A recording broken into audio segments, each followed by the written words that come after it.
The history of the Rains Entry Day. The Rains Entry Day is the first day where Buddhist monks dwell permanently at a suitable place throughout the rainy season, starting from the first day of the 8th waning moon until the 15th day of the 11th waxing moon for a period of 3 months. Before the Lord Buddha legislated the rains retreat for the monks, they used to make a pilgrimage all throughout the cold, hot, and rainy seasons. This caused the inhabitants to criticize and find fault with the monks for having made a pilgrimage all throughout the cold, hot, and rainy seasons, causing so much damage to the vegetation and killed so many small animals. The monks had heard how the people were criticizing and finding fault with them, so they brought the subject to the Lord Buddha. The Lord Buddha considered the situation and then said to the monks, "Behold, monks, from now on, we allow you to dwell in one place during the rainy season. There are 2 rains entry days. The first is Purimika, the first rains entry day. It means the day after the full moon day of Asalaha, which signifies the first rains entry day and falls on the first day of the 8th waning moon. The second is Pachimika, the last rains entry day. It means 1 month after the Asalaha, which falls on the first day of the 9th waning moon. Once the rains entry day begins, the monks must dwell in one place for the entire 3 months and cannot stay overnight anywhere else. There is an exception to the rule, which allows an overnight stay elsewhere. This is called Sattaha Karaniya, which means when there is a matter of necessity, a 7-day temporary stay elsewhere is allowed, as in the following example. There was once a lay devotee named Udain. He had a temple built for the monks in the suburb of Kosol. At one point, he had a wish to offer alms, listen to the Dhamma, and meet with the monks. So he sent a servant to request the monks' presence at his house. The servant went to the monks with his request, but the monks did not come as invited because it was during the rains retreat and they could not stay overnight elsewhere.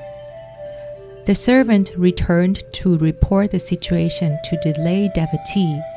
It caused him to criticize the monks.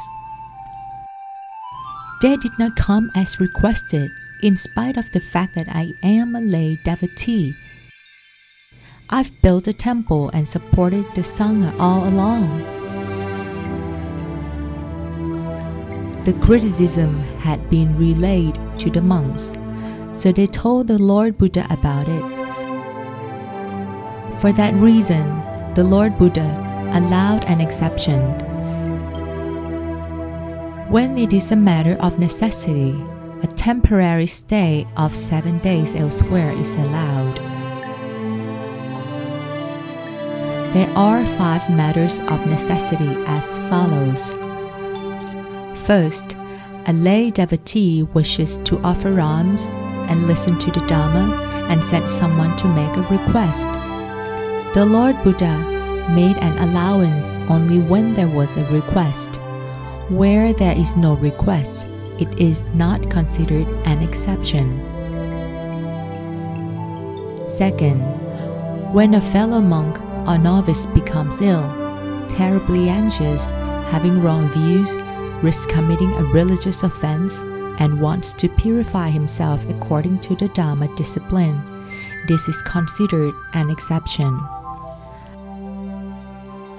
Third, when a novice wishes to become an ordained monk and needs the presence of other monks. Fourth, A monk can visit his parents, siblings, or relatives when they become ill. 5th, to perform the Sangha's business, such as finding building materials to fix the temple when it needs repair. When an unexpected event occurs and does not allow a rains retreat to continue in the same place, the monks are allowed to forego it and to stay elsewhere. Such events include: first, when the monk is disturbed by wild beasts. Second, when there is a robbery. Third, when there is a fire or flood at the temple. Fourth, when inhabitants are bothered by thieves or robbers and decide to move away, the monk is allowed to go with them. Or if the inhabitants are divided into two camps, he is allowed to go with the majority. But if the majority has no faith in Buddhism, he is allowed to go with the minority.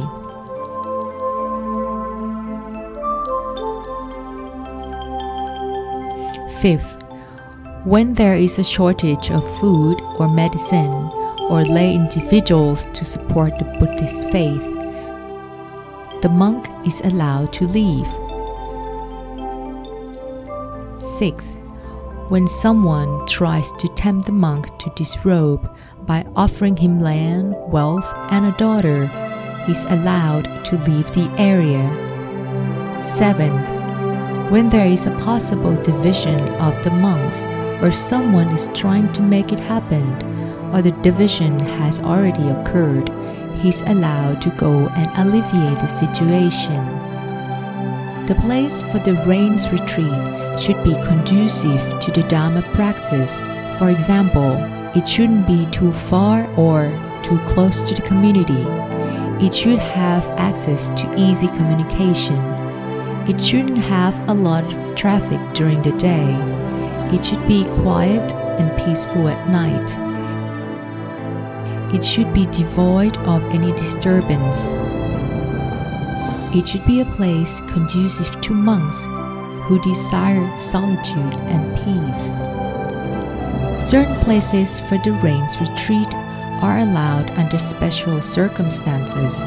For example, when a monk is traveling with a cattle herder along the herder route, or with a band of wagons or by boat, in order to reach a certain destination. During the trip, if it happens to fall on the rains entry day, the monk can spend the rains retreat en route. When the cattle herder, the band of wagons, or the passenger boat continues on course, the monk is allowed to continue his journey by making a vow, Itavasan Upemi, which means I am spending my rains retreat here. When the monk reaches his place of destination, he is allowed to spend the rest of the rains retreat there. Should the place of his destination not be reached because the cattle herder, the band of wagons, or the passenger boat comes to an end of the trip, the monk is allowed to spend the rest of the rains retreat at the particular place. Such conduct does not violate the legislation. The Lord Buddha forbade spending the rains retreat in inappropriate places such as, first, in the hollow of a tree, as the monk might be mistaken for a demon. Second, on a branch of a tree, as the monk might be mistaken for a hunter. Third, in an open space, as when it rains, the monk would need to run for shelter in the hollow of a tree or under a building, and this doesn't look proper and is considered an inappropriate conduct for a monk. Fourth, a place without a bed, that is, a sitting and sleeping area without adequate protection from the elements, making it impossible to practice the Dhamma.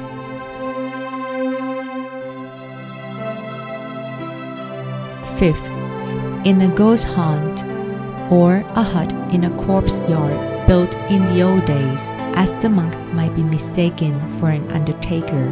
Sixth, beneath an umbrella or in a tent, as the monk might be mistaken for a cattle herder. Seventh, in the water vessel, as the monk might be mistaken for a heretic.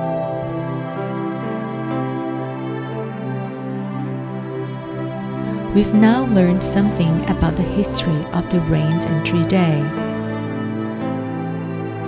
The real purpose of the Rains Retreat is to allow the monks and novices more time to practice meditation.